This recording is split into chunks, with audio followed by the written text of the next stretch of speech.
We continue now at the top of Daf Mem Beis Amud Aleph and Meseches Shevuos. This is Shevuos Daf 42a. On the previous Amud, the Gemara brought a story where a Malva said to a Lova, "You owe me 600 dinar," and the Lova responded, "But didn't I already pay you back? I gave you 100 kav of aftse of gall nuts to kaimi b'shisa shisa, and each one is worth 6 dinar, and so therefore it's 6 times 100. I already paid you back the 600 dinar." Amar le, so the Malva said to the Lova, "Lav bi arba have a kaimi." It's not true. They were really only worth 4 dinar each, and therefore you only paid me back 400 dinar, you still owe me 200 dinar. Asur Trei Sahadi, then 2 witnesses came, V'yomru, and they said, in Arba Havakaimi, that yes, actually they were each worth 4 dinar, and so therefore the Lova, the borrower, still owes the Malva 200 dinar. Amar Rava says, Huchsa Kafran, so now this borrower, he's considered to be a liar, because he said they were worth 6 each, they were actually worth 4 each, he's considered to be a liar. The Gemara continues, Amar Rami Bar Chama said, Ha'amr, but didn't you say, meaning to say, didn't you, Rava, just say on the previous Amud, Kol Milsa de lo Ramyo Ledinish, Lavadaiti, that sometimes the insignificant facts of the case a person doesn't pay attention to, and so therefore over here, maybe he thought they were worth 6 and they actually were worth 4, who says he's a liar? Amar le Rava said to him, Kitsusa de Tara Midkar de Kiri Inshi, when it comes to the market price, that people really do remember, and so therefore Hochza Kafran, there's a presumption that he's a liar. And Rashi explains, Afsi, Galash, Belaz, it refers again to gallnuts, Abdin, Behind Oros, these are used to tan hides. And Rashi continues, I see Malva Sahadi Darbo Arbo Kaimi. So the lender, he brought witnesses that they were worth 4 dinar each. Betovei Masayim, so he's claiming 200. Vizeh Omer Paratich. Now the Lova, his response to this, the borrower's response to this is that I did pay you back. Mikol Mokum, nevertheless, Im Lo Ba'afotzim Paratich B'mos. If I didn't pay you back with the gallnuts, then I paid you back with money. And then the Gemara said, De Lo Ramyo Led the Inish. Again, Rava said on the previous Amud some kinds of insignificant facts of the case. Sometimes people don't remember. V'hainami lo ramyo le lomar be'eza inyan param. This also, the person wasn't paying attention exactly how he paid back. Ela paratich stam, he's just saying, I definitely paid you back. Hilkach lo nizkar, therefore he doesn't remember. V'savar shakach hashar, he thought that was the marketplace. V'lo huchza kafran, therefore he's not considered to be a liar. V'nish b'ashaparam mikol makam, he should just take an oath that he paid back in some fashion. Midkar docher, but then the Gemara said, no, that kind of a fact the person would remember, and therefore v'huchsa kafran, therefore there's a presumption that he is a liar. And the Gemara continues, Ahu Damar le Lachaver, there was a person who said to his friend, Havli mea zuze de masikna bach. The Malva said to the Lova, give me the 100 zuz which you owe me. V'hashtar, and here's the shtar. He produced a document that proved that this Lova, this borrower, owed him money. Amar le, so the borrower said, Paratich, I already paid you back. Now, generally speaking, if a borrower claims that he already paid back, so that really is not a good claim in the face of a shtar. But Amar le, but the Malva then said to him, he said to the Lova, Hanu sitroi ninu, but that payment, it's true that you paid me back, but that was sitroi. What that means is that was for a different loan, and so therefore this money you still owe me. Rashi explains, sitroi ninu mitzad acher ha'isa chayivli, you were chayiv to me for some other loan, that's when you paid me back, but that was not for this particular obligation. And so the Gemara continues with a machlokas amoraim on this. Amar Rav Nachman says, Isra Shtara. So now the shtar is now considered to be blemished, so to speak. It's a bad shtar because he's already admitting that there was money that was paid back. Rashi explains, Isra Shtara, the shtar is bad. Ho'elu moda shekiblim. Since already the lender is admitting that he received the money, v'lav kol kamine lomar sitroi ninu. So he's not able to say that it was sitroi, that it was for some other loan. That he's not able to say, and therefore he's not able to collect the money. Rav Papa says, Lo Isra Shtar, it's not true, the shtar is not bad, he still has a document, and he's able to collect the money. But the Gemara continues with Rav Papa, but according to Rav Papa, what's the difference between this case and the following case? There was a person who said to his friend, Havli meya zuze de masikna bach, again, give me the 100 zuz that you owe me, v'hashtar, and here's the shtar, he was able to produce a document. Amar le, and so the borrower said to the lender, Lav ature yahaftali, what actually happened was as follows, you gave me the money because you wanted to invest in some oxen, v'osis ve'esivt amasacht, and then you came and you sat by the slaughterhouse, the kabil to zuzach, and then you received your money, you were able to receive the money, let's say from the sale of the animals, the sale of the meat. In other words, I already paid you back. V'yamar le, and so then the Malva responded, he said to him, no, hanu sitroininu, that was money for a different thing that you owed me that had nothing to do with this shtar. So it was a very similar case. V'yamar Rav Papa, and Rav Papa said on that case, Isra Shtar, that the shtar is bad, because he's already admitting that he was paid, and so therefore the shtar is bad, and he's not able to collect. That's exactly the opposite of what Rav Papa says over here. What's the difference between the two cases? And the Gemara continues and answers, Hasam over there, Kevan de Kamar, Ature Yahaftali, Umiture Shakalta, since he said to him that you gave me the money for these oxen and you took the money from the oxen. So therefore, providing those details, Isra Shtara, that makes the shtar bad. The assumption over here is that the other person agreed that that is what happened, that he came over there to that area and received the money. But over here, where you don't have those details, Amor Sitroy Ninu, we should say that it was Sitroy, meaning we should say that it really was paid back. That payback was for a different loan, and so a different obligation, and so therefore, again, he is able to collect according to Rav Papa in this particular case. The Gemara continues, My Havela, well, what's the conclusion? We have here a Machlokas Amoraim, but in this case, what's the conclusion? Is the person able to collect or not? Rav Papi Amar Lo Isra Shtar. Rav Papi says the shtar is not bad, he's able to collect. Rav Sheshes Breder Ravidi Amar Isra Shtar. Rav Sheshes, the son of Ravidi, he says that the shtar is bad and he's not able to collect.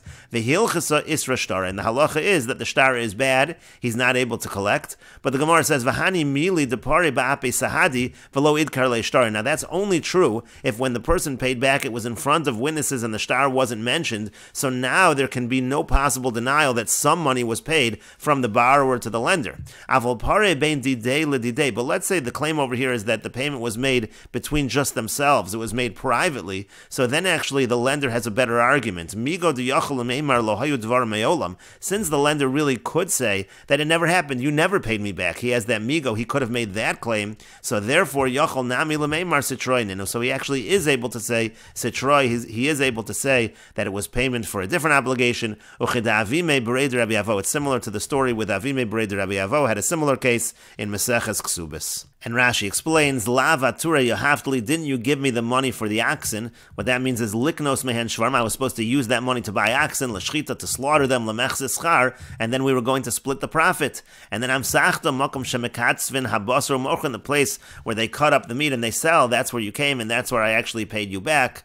Velo Idkar Le Shtar, and so then the Gemara said that's only true in a situation where the money was paid in front of witnesses and the shtar was not mentioned. Sheyitol Hashtar Miyada, because if the shtar was mentioned, then the person actually would have just taken the shtar would then be given from the lender to the borrower. There wouldn't be any shtar in the possession of the lender anymore. But migo diyachol meimarle, but again, in a situation where, let's say, it was all done privately, so then the lender could say it never happened. Lo prati, you never paid me back. Yachol meimarle nami sitroininu. So then already the lender is able to claim that it was payment for a different obligation. And finally, Rashi says, Uchida avime bereder Rabbi Avo, Garcinan, it's like avime bereder Rabbi Avo, v'hu b'Meseches Ksubas. That's a Meseches Ksubas. B'Perek HaKosev, in Perek HaKosev, demota ki that a similar case came before him. And the Gemara continues, Ahu damar le lechavre, there was a person who said to his friend, Mehemen to li, kolemas da amrit li, lo parana, you are trusted anytime you say that I didn't pay you back. If I claim I paid you, and you claim I did not pay you back, you're going to be the one that wins the case. And then Azal pare bape sadi, but then the borrower went ahead and he paid him in front of witnesses, and then they in fact do have a dispute whether or not the lova paid back the malva, but the witnesses are testifying that the lova did pay back. Abaye v'Rava damri tarvayu. So the Gemara says that Abaye and Rava, they both say, Hahemna, he trusted him, meaning he now told the malva that you are going to be believed. And so if the malva is claiming he wasn't paid back, even in the face of witnesses, the malva is going to be believed.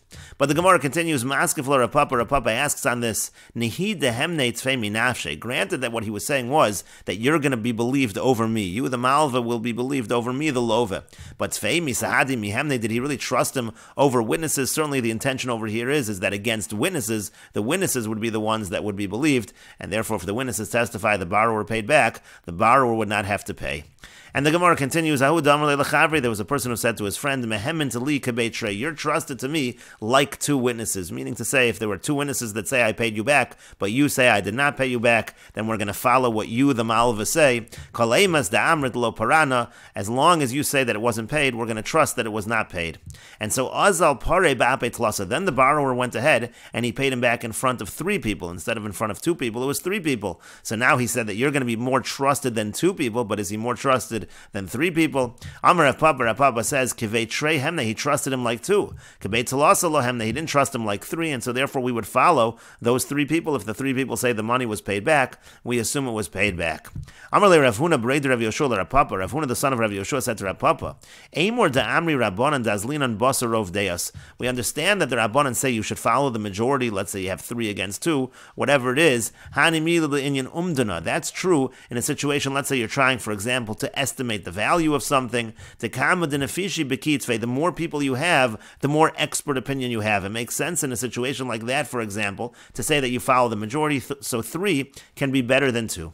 But when we're talking about Eidos, testimony, which is really what we're talking about over here, so there's a general principle, Meya Ketrei, Utrei Kameya, that 100 is like 2, 2 is like 100. It doesn't matter how many witnesses. As long as you have 2 witnesses, it doesn't matter if it's 2 or more, it's all considered the same. So the fact that he has 3 witnesses should not increase the reason we should believe that he paid back. And the Gemara continues, Lishna Achrina, there's another version of the above, and it goes as follows. There was a person who said to his friend, Mehement li kebei, said, again, I trust you like 2 people. As long as you say I didn't pay, we're going to trust that I did not pay. Then he went ahead and he paid in front of 3 people. Amar Papa said, Kevei trei hemne. Again, the same idea. He trusted him like 2 people. Kevei tlasa lo hemne. He didn't trust him against 3 people. Maskev lo Rav Huna b'rei Rav Yoshua. So Rav Huna b'rei Rav Yoshua asked on this, Trei kameo, mea katrei. What do you mean when it comes to witnesses? 2 is like 100, 100 is like 2, so it shouldn't make a difference if he has 3 people. V'yamar le, but let's say he said to him, Kevei tlasa. Let's say in the beginning, he didn't say that I trust you like 2. He said, I trust you like 3. V'yazal pare ba'ape be'arba, and then he goes ahead and pays him back in front of 4. So they're already, even just by saying 3 is not a typical number of witnesses. Clearly, the number of people is relevant. Kevan de nachas ledeos. Once already from the beginning, he's going with a certain amount of opinions, picking the number 3, even though that is not a number you would generally pick by testimony. That shows that actually it does go by the number of people, and therefore if he pays him back in front of 4 people, so again, the Malva would be believed against 3, but he would not be believed against 4. And the Gemara continues at the 2 dots. The Mishnah said, Ein nishboin al tainas cheresh shota v'katan ve'ein mashbiyan es hakatan. We don't take an oath against the claim of a deaf mute or an imbecile or a minor, and also we don't administer an oath to a katan, to a minor. And the Gemara says, my time, what's the reason? Amar krutz, because the pasuk says, Ki yiten ish el reyeyu kesef o kelim lishmor. It says that a man gives to his friend kesef or kelim in order to watch. Ve'ein nesinas katan klum, and the giving of a katan, of a minor, is not considered to be anything, and that's why one does not take an oath to a minor in these cases. And Rashi explains, it's on that where it's written, where it says the person takes a shvuah, like we say in Bava Kama, and ein nesinas katan klum, when the katan gives something, it's nothing. Because it says over here a man, and also the deaf mute and the imbecile, they're also considered like ktanim below das. It's considered like they don't have das, they don't have knowledge, and so therefore, since ein nesinas katan klum, that's why there is no shvuas mode of a mixas by a case where the item was given by the cheresh shota v'katan. And the Gemara continues at the 2 dots. The Mishnah said, Avol nishboin lekatan ulehekdish. One does take an oath to a minor and to hekdish. And the Gemara asks, V'amr reisha, but didn't you just say in the beginning of the Mishnah, in the line right before, Ein nishboin al tainas cheresh shota v'katan, that one does not take an oath on the claim of a cheresh shota v'katan? And here it's saying that we do take an oath to a katan. And the Gemara says, Amar Rav says, Beba b'tainas aviv. At the end of the Mishnah, we're talking about a situation where he's coming with a claim on behalf of his father. Rashi explains, when it says that one does take an oath to a katan, binesinas ish ka'amar, the man actually gave over the item, sha'katan toana, which the katan is now claiming, avi masro liyadcha, my father gave this to you, and so therefore you now owe me. So there, where he's coming with the claim of his father, it was actually given by an ish, and that's why in that situation the person actually would have to take the shvuas modim and mixas. Rabbi Eliezer ben Yaakov, and the Gemara continues and explains that the Mishnah is following the opinion of Rabbi Eliezer ben Yaakov. The Tanya, as we learned in a brayso, Rabbi Eliezer ben Yaakov, Rabbi Eliezer ben Yaakov says, Pa'amim sha'adam nishbal tainas atzmo. Sometimes a person takes an oath, even if he's the one making the claim. There's no one making a claim against him. Ketzad how so? Amar lo, he says to him, Mone le'avicha biyadi. Let's say the person just volunteers the information. I owed your father a money.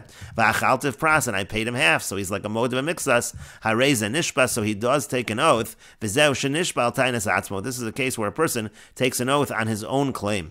The Chachamim say, no, it's like he's returning a lost object. The person volunteered the information, he didn't need to say anything, and therefore he's exempt from taking a Shevuah.